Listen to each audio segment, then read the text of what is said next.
2022 ఫిబ్రవరి 24 ఉదయం 5 గంటలకి టీవీలో ఒక అనౌన్స్మెంట్ వచ్చింది.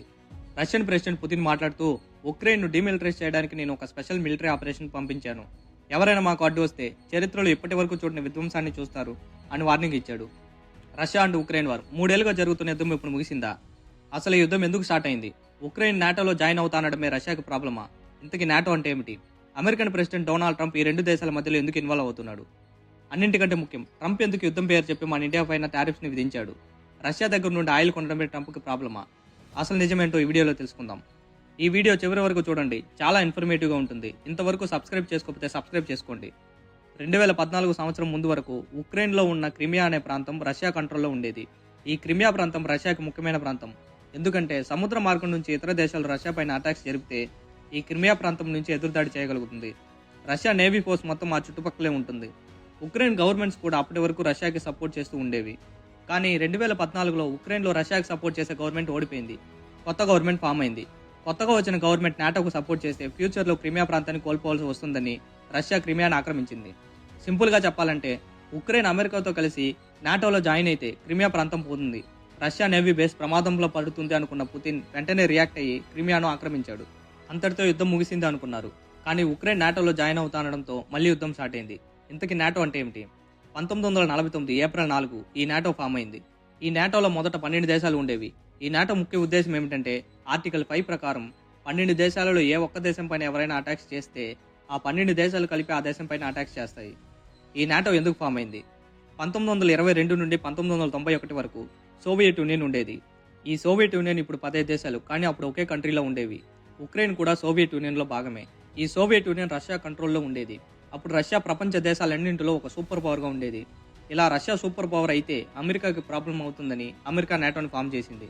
1991లో ఆర్థిక సమస్యల వల్ల సోవియట్ యూనియన్ కుప్పకూలింది. అంతా ఒకే దేశంలో ఉండే సోవియట్ యూనియన్ 15 వేరువేరు దేశాలుగా విడిపోయాయి. ఉక్రెయిన్ కూడా సెపరేట్ కంట్రీగా ఏర్పడింది. అప్పటి నుంచి ఉక్రెయిన్ మాత్రం నాటోలో జాయిన్ అవ్వాలని ప్రయత్నాలు మొదలుపెట్టింది. అది రష్యాకు నచ్చలేదు. నాటోలో గనక ఉక్రెయిన్ జాయిన్ అయితే అమెరికాతో పాటు నాటో దేశాల సపోర్ట్ ఉక్రెయిన్కు ఉంటుంది. ఉక్రెయిన్లో అమెరికా సైన్యం దిగుతుంది. రష్యన్ బార్డర్స్లో అమెరికా సైన్యం ఉంటే రష్యాకి ప్రాబ్లం అవుతుందని ఉక్రెయిన్ని నాటోలో జాయిన్ అవ్వకుండా రష్యా ఆపుతుంది. కానీ ఉక్రెయిన్ మాత్రం వాళ్ళ ప్రయత్నాలు ఆపలేదు. 2008లో జరిగిన నాటో సమావేశంలో ఉక్రెయిన్ అండ్ జార్జియా నాటోలో సభ్యులు అవుతారని నాటో సంస్థ ఉక్రెయిన్కి మాట ఇచ్చింది. 2019లో అప్పటి Ukraine president Poroshenko NATO and European యూనియన్లో చేరడమే ఉక్రెయిన్ దేశ లక్ష్యమని రాజ్యాంగంలో రాసుకున్నారు. ఇది రష్యాకు అసలు నచ్చలేదు. 2022 ఫిబ్రవరి 19 ఉక్రెయిన్ ప్రెసిడెంట్ సెక్రటరీ కాన్ఫరెన్స్లో మాట్లాడుతూ, మా దేశాన్ని నాటోలో జాయిన్ చేయించుకుంటారా లేదా? ఇదిగో జాయిన్ చేసుకుంటాం, అదిగో జాయిన్ చేసుకుంటాం అంటున్నారే కానీ జాయిన్ చేసుకోరు అని డైరెక్ట్గా నాటో మేనేజ్మెంట్ని ప్రశ్నించాడు. అది చూసిన రష్యన్ ప్రెసిడెంట్ పుతిన్ ఉక్రెయిన్ చేజారిపోతుందని ఫిక్స్ అయ్యారు. కరెక్ట్గా ఆ కాన్ఫరెన్స్ జరిగిన 5 రోజుల తరువాత 2022 ఫిబ్రవరి 24 ఉదయం 5 గంటలకి టీవీలో అనౌన్స్మెంట్లో మాట్లాడుతూ, ఉక్రెయిన్ను డీమిలిటరైజ్ చేయడానికి నేను ఒక స్పెషల్ మిలిటరీ ఆపరేషన్ను పంపించాను. ఎవరైనా దానికి అడ్డు వస్తే చరిత్రలో ఇప్పటి వరకు చూడని విధ్వంసాన్ని చూస్తారు అని వార్నింగ్ ఇచ్చాడు. టీవీ అనౌన్స్మెంట్ అయిన కొన్ని నిమిషాల్లోనే ఉక్రెయిన్ రాజధాని అయిన కీవ్, కార్గివ్, ఒడేసా వంటి నగరాలపై ఆకాశం నుండి క్రూయిజ్ మిసైల్స్ వచ్చి పడ్డాయి. ఉక్రెయిన్లో ఉన్న కొన్ని ఎయిర్పోర్ట్స్, మిలిటరీ బేసెస్ మరియు ఎయిర్ డిఫెన్స్ సిస్టమ్స్ని రష్యా ముందుగా పేల్చేసింది. అప్పుడు అందరూ ఉక్రెయిన్ అధ్యక్షుడు జెలెన్స్కీ భయపడి పారిపోతారని అనుకున్నారు. అమెరికా కూడా నిన్ను సురక్షితంగా బయటికి తీసుకెళ్తాం వచ్చి ఆయన ఆఫర్ ఇచ్చింది. కానీ జెలెన్స్కీ చెప్పిన మాట, నాకు కావాల్సింది యుద్ధం చేయడానికి ఆయుధాలు, పారిపోవడానికి దారి కాదు అని రష్యాకి ఎదురు నిలబడ్డాడు. జెలెన్స్కీ వెంటనే మార్షల్ లాని విధించారు. 18 నుంచి 60 ఏళ్ల వయసు ఉన్న మగవాళ్ళు ఎవరు దేశం విడిచి వెళ్లకూడదని, అందరూ దేశం కోసం పోరాడాలని పిలుపునిచ్చారు. అది విన్న సామాన్య ప్రజలు కూడా తుపాకులు పట్టుకుని రోడ్ల మీదకు వచ్చారు. యుద్ధం మొదలైన మొదటి రోజు రష్యా పారాట్రూటర్స్ హెలికాప్టర్లో వచ్చి కీవ్ పక్కనే ఉన్న పోస్టోమైల్ ఎయిర్పోర్ట్ను ఆక్రమించడానికి ప్రయత్నించారు. అక్కడ రష్యాకు ఉక్రెయిన్ సైనికులకు భీకర యుద్ధం జరిగింది. రష్యా ప్లాన్ ప్రకారం ఆ ఎయిర్పోర్ట్ దొరికి ఉంటే అక్కడ నుండి వేల మంది సైనికులను దింపి కీవ్ను ఆక్రమించేవారు. కానీ ఉక్రెయిన్ సైనికులు దాన్ని అడ్డుకున్నారు. రష్యా అనుకున్నది ఒకటి, ఉదయం దాడి చేస్తే సాయంత్రానికి ఉక్రెయిన్ లొంగిపోవాలని. కానీ ఉక్రెయిన్ సామాన్య ప్రజలు కూడా రష్యాపై దాడి చేయడం రష్యా ప్లాన్స్ని తలకిందులు చేసింది. 3 రోజుల్లో ముగిసిపోతుందనుకున్న ఆపరేషన్ 3 సంవత్సరాలుగా జరుగుతూనే ఉంది. అప్పటి అమెరికన్ ప్రెసిడెంట్ జో బైడెన్ ఉక్రెయిన్కు లక్షల కోట్ల రూపాయల ఆయుధాలు పంపిణీ చేస్తూనే ఉన్నారు.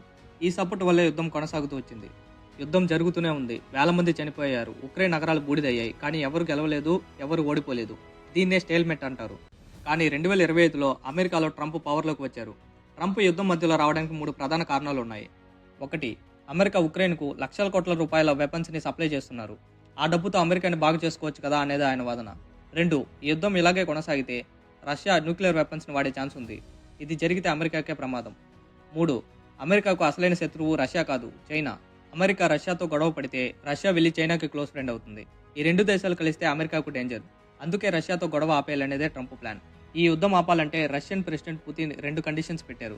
1. మేము ఆక్రమించిన క్రిమియా ప్రాంతాన్ని ఉక్రెయిన్ వదులుకోవాలి, దాన్ని రష్యాలో కలిపేయాలి. 2. ఉక్రెయిన్ ఎప్పటికీ నాటోలో జాయిన్ అవ్వకూడదు. కానీ ఈ కండిషన్స్కి ఉక్రెయిన్ ప్రెసిడెంట్ ఒప్పుకోలేదు. ఇలా యుద్ధం కొనసాగుతుంది. మధ్యలో ట్రంప్ ఇండియాకి వార్నింగ్ ఇవ్వడం మొదలుపెట్టాడు. ఇండియా గనక రష్యా దగ్గర నుంచి ఆయిల్ కొనడం మానకపోతే మీరు ఎక్స్పోర్ట్ చేసే వస్తువులపైన టారిఫ్స్ని విధిస్తాను, దానివల్ల మీ కంట్రీ బిజినెస్ దెబ్బతిని ఆర్థికంగా వెనుకబడుతుంది అని వార్నింగ్ ఇచ్చాడు. ట్రంప్ వాదన ఏమిటంటే ఇండియా రష్యా దగ్గర ఆయిల్ కొనడం వల్ల వాళ్ళకి డబ్బులు వెళ్తున్నాయని, రష్యా ఆ డబ్బులు ఖర్చు పెట్టి ఉక్రెయిన్పై యుద్ధం చేస్తుందని, ఇండియా వల్ల ప్రపంచ శాంతి భద్రతలో దెబ్బతింటున్నాయని ట్రంప్ చెప్పుకొచ్చాడు. కానీ ఇది అసలు నిజం కాదు. మనకంటే చైనా రష్యా దగ్గర నుంచి ఆయిల్ ఎక్కువగా కొంటుంది, కానీ చైనా కంట్రీ పైన టారిఫ్స్ని వేయలేదు. అంతెందుకు, అమెరికా ప్రతి సంవత్సరం రష్యా దగ్గర నుంచి 2 to 3 బిలియన్ బిజినెస్ చేస్తుంది. అది ఆపేస్తే వాళ్ళకి డబ్బులు ఆగిపోతాయి, యుద్ధం ఆగిపోతుందని అనుకోవచ్చు కదా. ఇండియా పైన మాత్రమే ఎందుకు టారిఫ్స్ని వేస్తున్నారు? ఎందుకంటే ట్రంప్కి ఒక కోరిక ఉంది, నోబెల్ పీస్ ప్రైజ్ అవార్డుని గెలవాలని. ఈ అవార్డు ప్రపంచంలో శాంతి భద్రతను కాపాడే వారికి ఇస్తారు.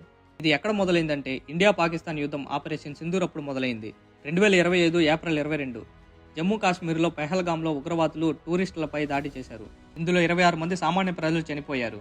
దీనికి బదులుగా మే 7, 2025 భారత వైమానిక దళం IAF సరిహద్దు దాటి పాకిస్తాన్ ఆక్రమిత కాశ్మీర్, POK మరియు పంజాబ్ ప్రావిన్స్లోని ఉగ్రవాద సంస్థలపై బాంబుల వర్షం కురిపించింది.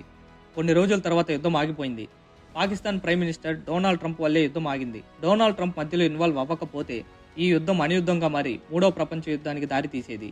డొనాల్డ్ ట్రంప్కి ఖచ్చితంగా నోబెల్ శాంతి బహుమతి ఇవ్వాలి. ట్రంప్ని మేము నామినేట్ కూడా చేశామని చెప్పుకొచ్చారు. కానీ భారత ప్రభుత్వం ఏం చెప్పిందంటే పాకిస్తాన్ ఆర్మీ చీఫ్ మాకు కాల్ చేసి కాల్పుల విరమణ సీజ్ ఫైర్ కోరారు, మేము పరస్పరం మాట్లాడుకుని ఈ యుద్ధాన్ని ఆపాము. ఇందులో 3వ వ్యక్తి ట్రంప్ ప్రమేయం లేదు అని తేల్చి చెప్పింది. ట్రంప్కి ఈ మాట అసలు నచ్చలేదు. రెసిప్రోకల్ టారిఫ్స్ అనే పేరుతో పన్నులు వేశారు. ఒకవేళ ఆ రోజు భారత్ ట్రంప్ వల్లే శాంతి వచ్చిందని ఒక మాట చెప్పుంటే ట్యాక్స్ వేసి ఉండకపోవచ్చు. ఫైనల్గా ఉక్రెయిన్ ప్రెసిడెంట్ జెలెన్స్కీ రష్యా పెట్టిన 2 కండిషన్స్కి ఒప్పుకున్నారని, యుద్ధం ఇంతటితో ఆగిపోతుందని కొన్ని రోజులుగా న్యూస్ అయితే వైరల్ అవుతుంది. కానీ అఫీషియల్గా ఏ అనౌన్స్ రాలేదు. ఇంతకీ వార్ గురించి మీ ఒపీనియన్ ఏంటి? రష్యా చేస్తుంది కరెక్టేనా? ట్రంప్ ఇండియాని టార్గెట్ చేయడం కరెక్టా? కామెంట్స్లో చెప్పండి. వీడియో నచ్చితే తప్పకుండా సబ్స్క్రైబ్ చేసుకోండి, అందరికీ షేర్ చేయండి. Thank you for watching.